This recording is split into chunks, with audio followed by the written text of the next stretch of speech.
Fodder, the channel for Arsenal fans all over the world. And the segment, the Easy Talk, but hopefully it's going to be a bite-sized version. So not more than 40 minutes, hopefully, if I can keep my mouth shut. And we've got another full house. We've got Andrew, the HINCKLEY GOONER. Andrew, how are you, mate? I'm all right. Thank you very much. Thanks for having me on. No worries. It's always a pleasure, Andrew, to have you back on the show. And also, I've got Ray. Ray, it's only the second time you've been on Cannon for her, isn't it? I believe so. Yes, Alex. Thanks for inviting me on. Yeah, but that's terrible. I've only invited you 2 times. I feel so bad, Ray. I'm an avid viewer as well. Thank you. Thank you very much. We've paid you quite well to say that. And then we've Checks got... in the mail. Say again? Checks in the mail. Yeah. And then we've got our good friend Richard from Arsenal TV, who's also my host on Fan Comments on Mondays at 5 o'clock. Richard, how are you? Yeah, man, I'm good. I'm just, well, it was nice to get a result last night against Liege, as we're going to be talking about that. And hopefully we'll get 3 points against Bournemouth at home, because just before my birthday. So, yeah, it'd be nice. Okay. A little plug there. So, yeah, it's Richard's birthday soon. Yeah, and I had a surprise as well that my partner wrote to Arsenal for them to send out a letter to wish me a 25th anniversary, 25th birthday, and I got the confirmation today that they're going to send it out nearer to the date. So brilliant. Fantastic. I've got one on my 30th from Arsene Wenger as well. That was really, really nice. Oh, nice one. Yeah, no, they're pretty accommodating, aren't they? Pretty accommodating at Arsenal. They are when it comes to birthdays and anniversaries. Before we get into the topics, I just want to say a quick word about the Tottenham result against Bayern Munich 7-2. A quick word.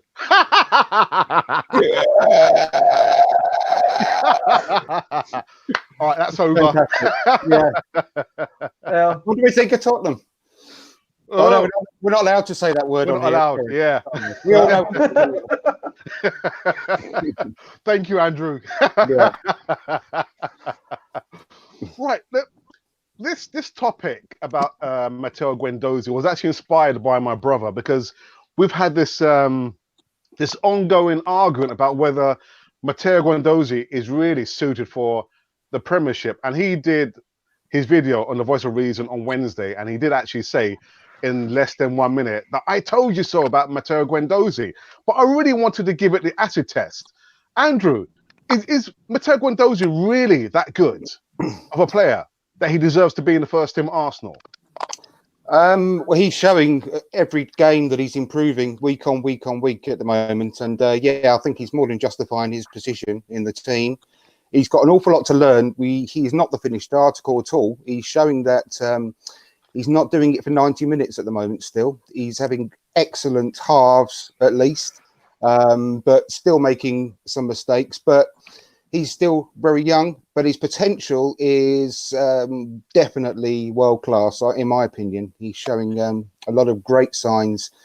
And what I've liked about him so far this year is that he is very much more of a forward-thinking player. I was a bit worried last season, and when I saw him at the Emirates Cup earlier on this season, that he was very much still passing the ball sideways and backwards and not really sort of taking the initiative to drive the game forward. But I think he's moving on that game by game. He's definitely a more progressive player.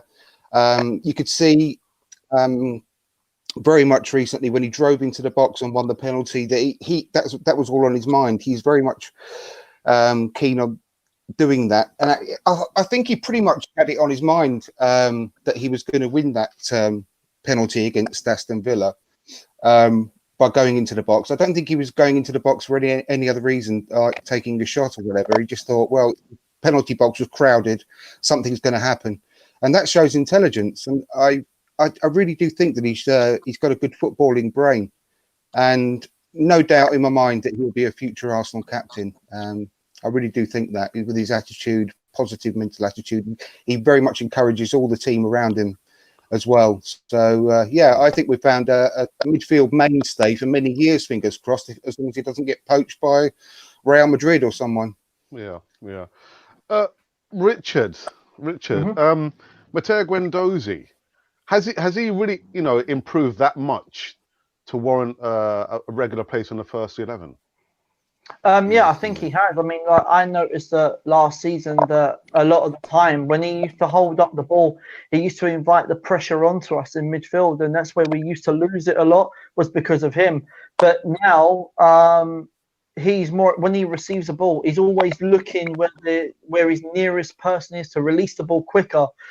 So I think he has improved since last season. And I think that he got called up for the French squad, so I think that improves itself really, that he was a next option for the French squad to call up. So if he's getting called up for the French squad, then I think he's established himself to be a first team player in the Premier League. But then again, he's got competition on his hands with the likes of Joe Willock at the moment. That's adding goals to his name in the on his game at the moment.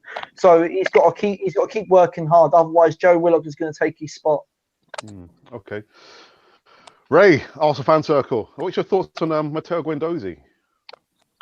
Yeah, I mean, he's young yet, and he's still got a mistake in him here and there, such as Richard alluded to last season. We've seen a couple of near things this season where he almost got caught in possession. He's inspirational. He's provided a couple of vital assists for Aubameyang in particular, in the North London derby especially. And yes, as Richard said, if he's called up squad, he's definitely got potential for Deschamps to have brought him into the setup and get a feel for what it is going to be like for the French setup. So potentially he's one for the future. I wouldn't pick him. He wouldn't be my first pick in midfield, but he's definitely knocking on the door, and all you can do is play well at club level to be seen. I'd say he's one for the future. Oh, I think Ray's signals. I think he's lost his signal. Yeah. So, do you know what? Al, do you know what I've also just noticed just lately with Arsenal, that we are picking up little gems just lately with the likes of, we had Guendouzi that was picked up that no one really knew of him. We've picked up the likes of Martinelli that no one also knew about. So I have noticed that over the years we are just picking out little gems here and there. That's another thing that I've noticed with us. Okay. And actually, like Andrew says, potentially in the future he could be a future captain at Arsenal, but not just yet. Andrew, not just yet. No, not yet. He's still got a lot to learn, and I don't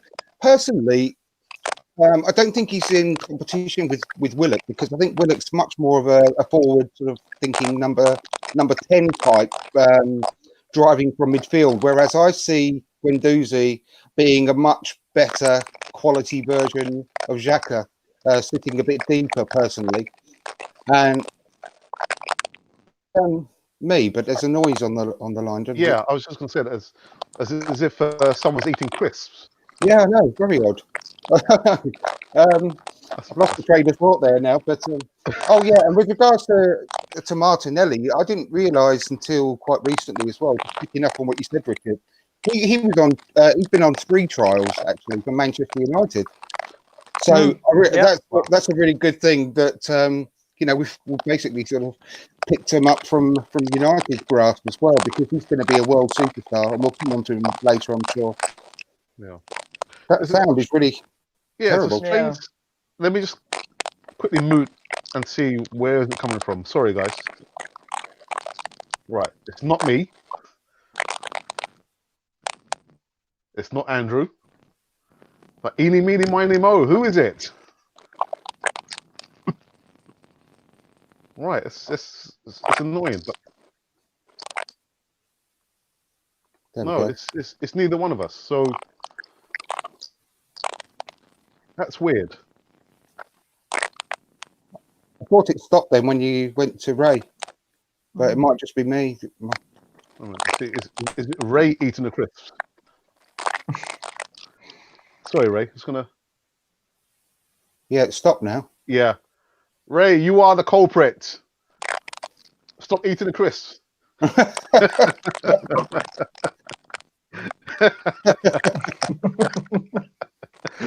throw away the packet of crisps.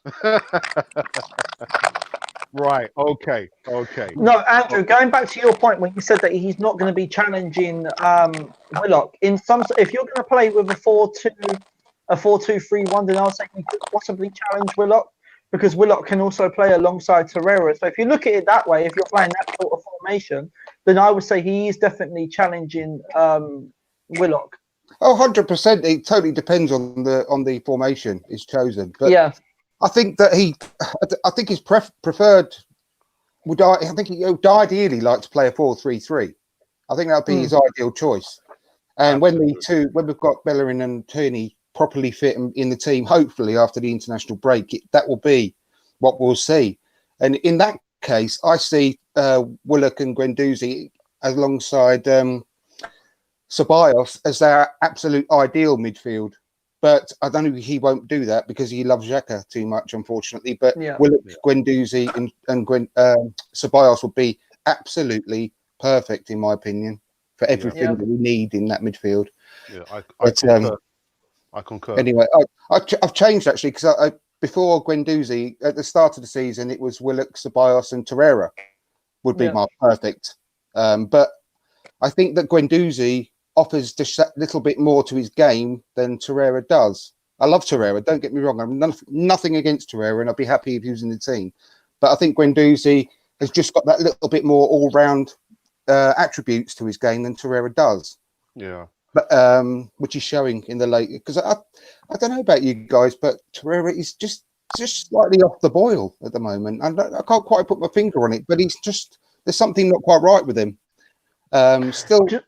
He went down a hill a little bit the second half of last season, and he's still not there for me. Yeah. Do you know what, Al? Do you know what? I think the reason might be is because that Unai Emery's playing him out of position. He's playing him as a number 10, but that's not his role. He's the defensive midfielder that is supposed to stay back and protect that back line. So that's why I think that Torreira, we haven't really seen the best of him. If you go back and look at Torreira, the way he played against Nottingham Forest, a lot of the time he was sitting deep as his natural position, and he was brilliant during that game. But I think it's because that Unai Emery is using him as a number 10, when really that's not his position. Yeah. Well, he was there last night as well, though. He was sitting in deep last night, and I thought he was. He was. I wasn't really. I mean, everyone played brilliantly last night, but I think he probably was the least good last night. There's still something missing from his game for me. I don't know what it. Anyway, I don't want to take up too much time on that. Yeah, but no, I do tend to agree with Andrew. He's still not the Torreira that we saw when he first came to Arsenal. I mean, I don't know whether there's some kind of a disagreement between him and Emery, or whether he's literally being played out of position, which I think he is. But it's not definitely the same Torreira. It's not the same Torreira. No, there's something there. But anyway. Ray, are you back with us? Yes. Yeah? Okay. All right. So just want to just go into the chat very quickly because it is going to be just a bite-sized version. Let's have a look here. I've got Arsenal vlogs. Do you think when Welbeck left the club last season, he was that backup striker to come off the bench to be a plan B? And do you also think Martinelli can do the same, what Danny did, if Lacazette or Aubameyang is injured? That question, I'll put that to Andrew. I really hope so. I've been saying since the start of the season that I want him in and around the team straight away. I've been singing his praises since pre-season games that I saw him play, and I think it's an old cliche, and I've said it 100 times. But if you're good enough, you're old enough, and he's shown so much ability in the 2 games that we've seen him scoring, 4 in 2, and just his all-round game as well. Not just the goal scoring, he's been fantastic, and that little delicate chip he did yesterday for Ceballos' goal was absolutely fantastic. That was so hard to do in that tight space. And his heading ability is something we've missed for so long. I mean, we had Giroud, obviously, was a good header of the ball, but Martinelli, I mean, God, he just washed the floor with Giroud with his ability. He's just exciting. He gets you off your seat, and I've been wanting someone like that in the team for a long, long time. I mean, obviously, we had Sanchez, which was that was a really exciting time when he was really at his peak with alongside Ozil. But Martinelli has got to be in and around the team. Now, he's not going to displace anyone right at this moment. And it'd be very, very harsh to drop Saka to play him because Saka's done nothing wrong at all. He's been amazing. So in the Premier League, I'd be delighted if he can just get the last 20 or 30 minutes per game at the moment. Clearly, if you get an injury, which touch wood, that won't happen to any of our strikers, he could step into that role as well. But he can play anywhere around across the front line, left, right or centre. He could play a number 10 role even as well, dropping a bit deeper if necessary, if we're really chasing a game at some point. But I desperately want him in and around the team, not only in the Cups. He could start all the Cup games, but I want him on the bench and coming on as a substitute, definitely in the Premier League as well. Yeah. So I know we're going to get into the Standard Liege game after this. But I've got to say, one thing I do like about the squad now, Richard and Andrew, is that we appear to have players now competing for each position. We're talking about Guendouzi in the midfield, and there's like maybe 4 or 5 players who can compete in those positions there. We're talking about Martinelli, but then we've got Saka also competing in that position there. So the good thing is, in this squad, we've got players now who really can't have that feeling of being, content and happy that their place is secure. They have to compete now for their place there. Watching Martinelli last night, Andrew and Richard, for me, live, because I went last night, it was a joy. The boy did not stop running. No, he did not stop running. He was all over the place. Like you said, Andrew, his heading ability for a guy who's not that tall, absolutely fantastic. So he just did not stop all night. No, and Nelson had a great game yesterday as well. Yeah, I was very, very impressed with Nelson. He was really at it yesterday, and I was really wanted him to get a goal to cap off that performance, because people are saying, "Oh, well, he's being outshone and he's not ready for the first team and everything." Well, if you look at his appearances and goals scored so far, Nelson's been doing really well. Yes, he's took him a little while. He's not really sort of been lightning so far, but if you count the goal he scored against Burnley, which was unfortunately chalked off, but not for any fault of his own, which was a great finish, he's got 2 goals in 4 appearances so far this season as well, and as well as some assists. So he's not doing that bad.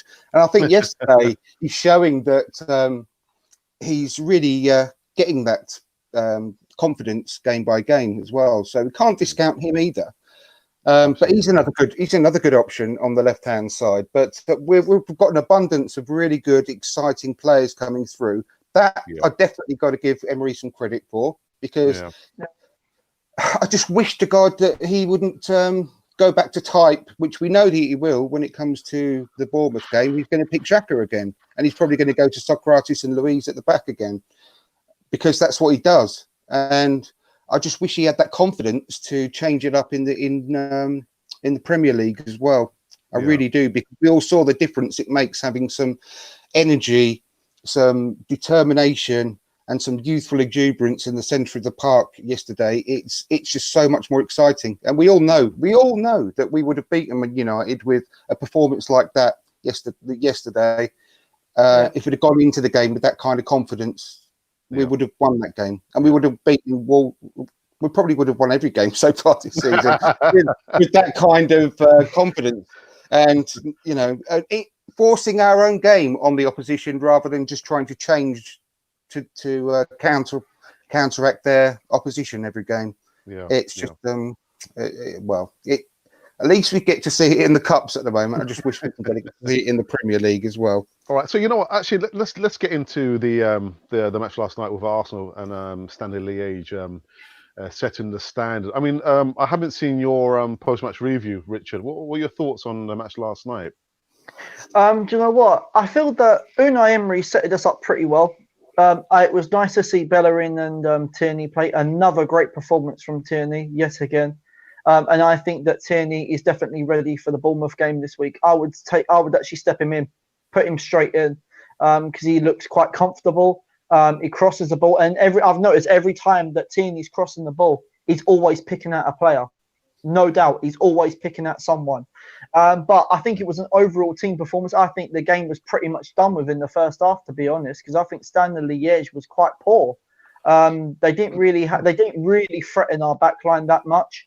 And I think the player that stood out for me was Martinelli, definitely, because the way he literally didn't stop, and it's true because do you see when it's his pressing game? It reminds me of Suarez when he was playing for Liverpool, because when Martinelli chased one of the players, he actually chased him all the way back to the defensive third, which was very nice. It was a joy to watch him last night. And really. I think that I think between the Premier League side and the Europa League side, the intensity is completely different. The energy levels is different.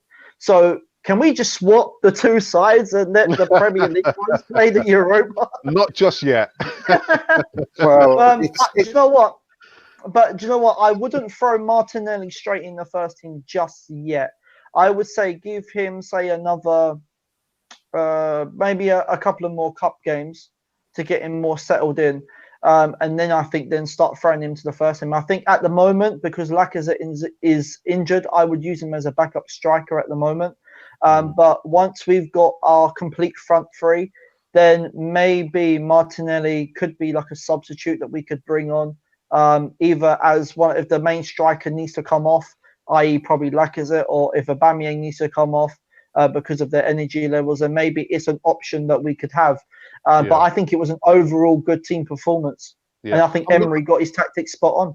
I'm going to push Andrew on one particular player that because we were in the West Stand, and a lot of the fans were getting on one player's back who came on as a second half sub. Nicolas Pepe, Andrew. He came on.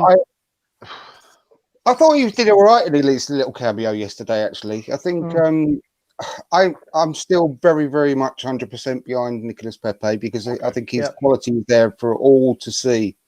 And I've said it 100 times, but it is a big change when you're a young guy to come into a new country, a new club, under a new manager with new teammates. And it's going to take time to settle. And he's had 5 starts, and that's all. So I think the international break's going to do him the world of good. Actually, I don't know. He's not been called up, I don't think, is he? Is he going away this Not as far break? as I know. Not as far as I know. Yeah, it's coming exactly the right time for him, to be honest, I think, because if it wasn't going to be the case that he's going to have a couple of weeks off, I would have been a bit of an advocate to just sort of take him away out of the limelight just for a couple of weeks, personally, and let him, settle behind the scenes a bit more and avoid the pressure. Because the last thing I want is for fans to start getting on his back, and that would be the worst thing. We all know what our fans are like, and some of them are already questioning him, and it'll be completely wrong. And if I'm completely honest with you, and I don't want to say this, but I think we won't see the best of him until next season, personally, when he's properly adjusted. He's got a 5-year contract, and we can't. I don't know. We just cannot start getting on the kid's back because his ability is unquestionable, and I don't think he's been getting the support down the right hand side either. He's been quite isolated, if I'm honest. He's having to come deep to get the ball a few times. Yeah, he is, and I don't think that's his game. And I think it's going to be a massive difference to him once he starts striking up a partnership with Bellerin on the right hand side. That's going to be a big difference to him. So I think. He will start really benefiting from that. And obviously, he's not even played a full game with Bellerin yet. So we need to give the guy time. I'm not going to get on his back yet. Really support him. I really, really do. Okay. All right. Anyone's watching the Easytalk bite-sized version around about now, or maybe on playback or rewind or whatever you want to call it. I've got Andrew, the HINCKLEY GOONER, with me on the Easytalk bite-sized, and also I've got Richard from Arsenal TV, and Richard is making his way to 1,000 subscribers. 200 away. 200 away. 200 800. Yeah.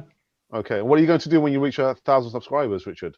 I'm dyeing my hair, and I'm going to actually do that for. I'm actually going to do that for a 1,000 subscribers special. Red and white, like we said before. No, the bruised banana. The bruised banana. No, white sleeves down the side. In honor of The bruised banana.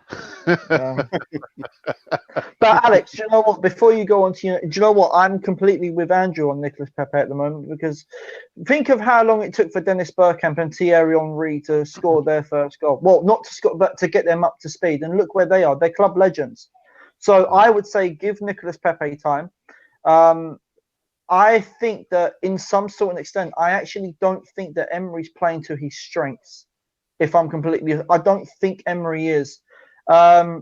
Really, I was actually expecting that Unai Emery would actually play Nicolas Pepe as a centre forward in Europa League game.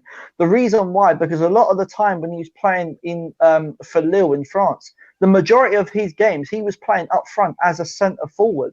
So maybe to boost up his confidence, and that's maybe what we need to do. Playing for a Europa League game, get him a first start, and play him as the main striker up front. Maybe he might get a couple of goals that way. That'd be a good way to kick him off. Okay, I'm gonna say one thing, and we'll cap it on Nicolas Pepe. Last night, there were a couple of times when Pepe lost possession of the ball, and Standard Liège were on the attack, and Unai Emery was motioning to Pepe and Nelson, get back, and it didn't happen only once or twice.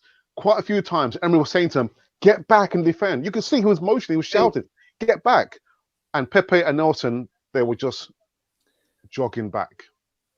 See, that's We know Emery, he demands all players defend from striker, midfield, and defense. See, that's what I was going to say. And I think that Ceballos has been, because he started like a house on fire as well, Ceballos, and I think he had a fantastic game yesterday. Absolutely brilliant. Blinder, absolute blinder. I think that his game is being, I'd love to know what he's being told by the manager, because I think his game has been stunted by Emery. I really do. And I'm worried that that's going to happen to Pepe as well. I really am, because Pepe is not really a winger. People are very much thinking that he's a winger, but he's more of an inside forward that plays from the right-hand side. If you look at his previous season in France, and he's not the sort of player that you ask to do that sort of thing.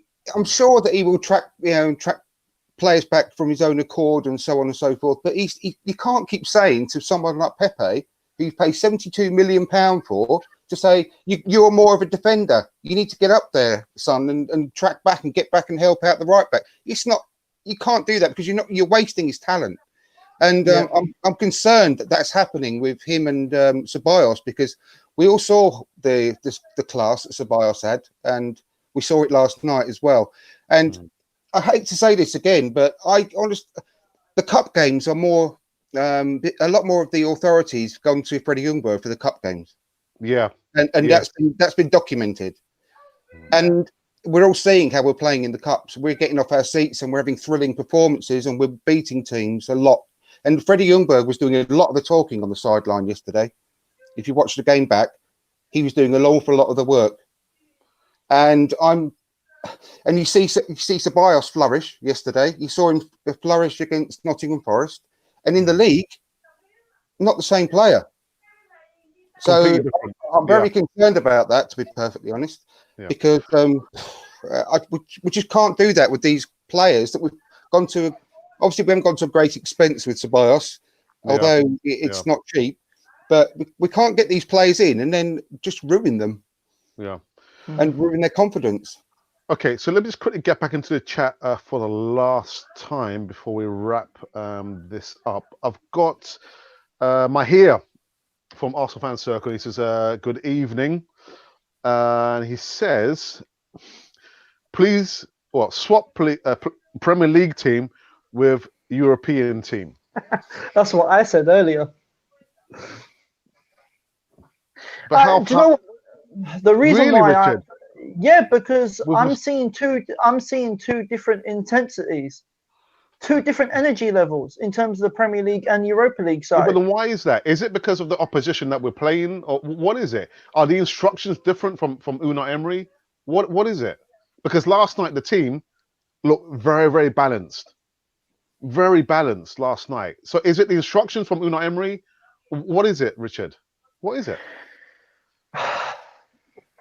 I don't know. I mean, I know Andrew was saying that it could be Freddie Lombo that's having a lot of input to the Europa League team because he's worked with the youngsters for the academy side and he knows them pretty well. So maybe that could be one reason. But if Unai Emery is letting Lomberg having so much input in the Europa League side, then why doesn't he let him do it in the Premier League as well? Maybe we might get somewhere. Maybe just let him do it full stop. Yeah. Period. Yeah. I'm not even joking. No, I'll be happy if that was the case. But I did notice that during that game, our midfield was a lot more balanced to what it usually is in the Premier League. A lot more balanced. And this is where I'm now thinking that we might have to change our midfield during the Premier League. So what do you mean? Formation or what do you mean change? The personnel? Well, or I would definitely change the personnel. That would be me. I would change it because it seems to me that Socrates and David Luiz are just not cutting it in terms of our Premier League. So maybe bring Holding in, and maybe I would say bring Mustafi in because I ain't being funny. He hasn't really put a foot wrong at the moment, and that could be the reason. It could be because he knows that he's not part of Unai Emery's plans anymore, and maybe he's thinking, do you know what? I might as well just get my head down and get on with it. And that looks like that's pretty much what he's doing. But I mean, Mustafi's had 3 games and 3 clean sheets. So and also alongside Rob Holding. So why not change the defense completely? All right, let me quickly get back into the chat. It's just gone crazy now. We've got GOONER says, "Yo, what's up, boys?" And then the crisp eater has gone off. Ray Martinelli is a great find, folks.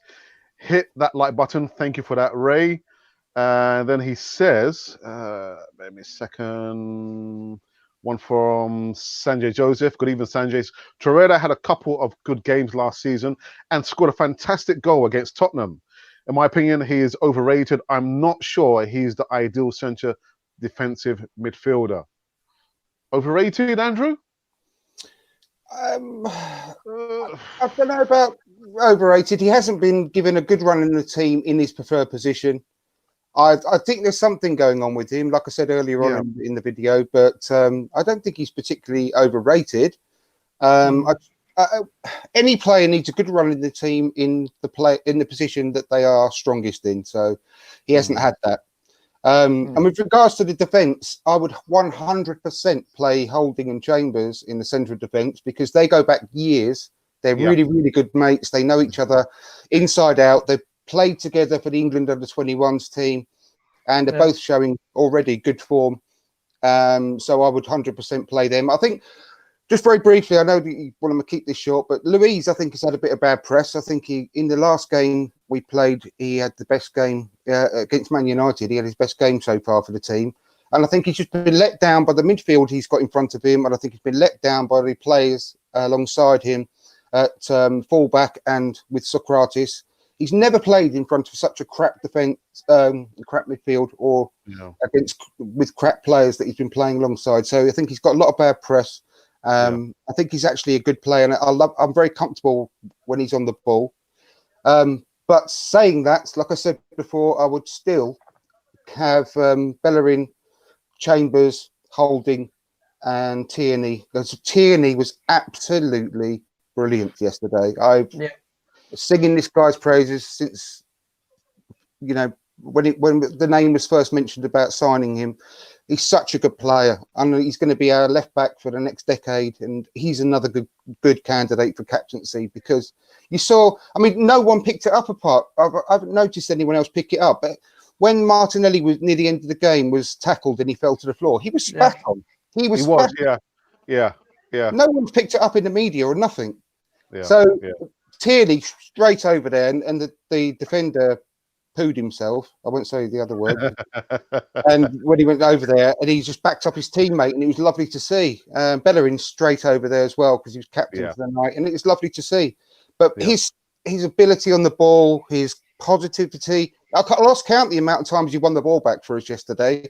Yeah, really, really good quality, and I cannot wait to see him in full flow in the Premier League as well. Yeah. Okay. Yeah. All right, so just quickly back in the chat, just a couple more before we end the show. Mubo Guna says Emery is scared to take chances. He's playing dead ball, very negative in the Premiership, and that will cost us. Agree with that. I agree. Because, I mean, if you look at the game against Liverpool and then you look at the game against Spurs and also Man United, I will also point that out, he was playing 3 defensive midfielders. Why would you do that? Where is the creativity coming from? Who's the one that's going to be providing the balls for our main strikers up front? There was no one there. So I'm just now, this is why I said I'm thinking that Unai Emery may need to change personnel, because with Torreira, Guendouzi and Xhaka, the balance is not right completely. And this is where I'm thinking to throw Willock in there and take either Guendouzi or Torreira out. Well, I think he's got to take Xhaka out and put Willock in. I think that's the difference. Yeah, or that. That's the difference. Yeah. That's all he needs to do, because Willock picks up the ball. I mean, I think it was the second half. Willock took it pretty much from the midway in our own half and took it to the edge of their box and got a free kick. Just dribbled the whole way. That is exactly what we need. Xhaka can't do that. No, Xhaka can't do that. Million years. He would fall over his own foot. He can't dribble with the ball. And I think with that sort of ability, to get your head down, just run with the ball, that scares the life out of the opposition, and it relieves so much pressure on our own team. That is just all he needs to do is get Xhaka out the team and replace him with Willock, and we'll see performances like yesterday in the Premier League. Yeah. Yeah. Okay, another one from Mube. Emery, Richard, sorry, 1 second. Oh, sorry, go on. He says, Richard, stop this Mustafi foolishness. I'm not getting involved in that. The Schoolboy 8 says, Canaford, I hope you're going to the game against Bournemouth. Yes, I will be there. Just doing my podcast on that as well, live and direct from the Emirates. And then I'm going to just one more before we wrap it up. Torreira has been played a lot out of position. Yeah. Emery trying to make Torreira into Ozil, which he is not. Listen, guys, I'm going to wrap up this bite size of Easy Talk. Before I do, I'm going to say a big thank you to Andrew. Actually, Andrew, you were asking about the top that I was wearing, a Colombian top. What size are you? I am large. All right, because my wife is going to Colombia in 2 weeks' time, so she's offered to buy you a top. Oh, fantastic! Oh, thank you ever so much, Mrs. Alex. It'll be in the post. And Richard, Arsenal TV. Remember, he's my co-host for the fan comments every Monday at 5 p.m. Richard, as always, it's a pleasure to have you on Cannon for TV. Yeah, a real pleasure. It's always a pleasure being a part of it, and obviously meeting so many other Gooners. So absolutely. Anyhow, if you guys have been wondering who or what you've been watching, you have been watching Cannon Fodder, the channel for Arsenal fans all over the world. And Tottenham 7-2. What do we think of Tottenham?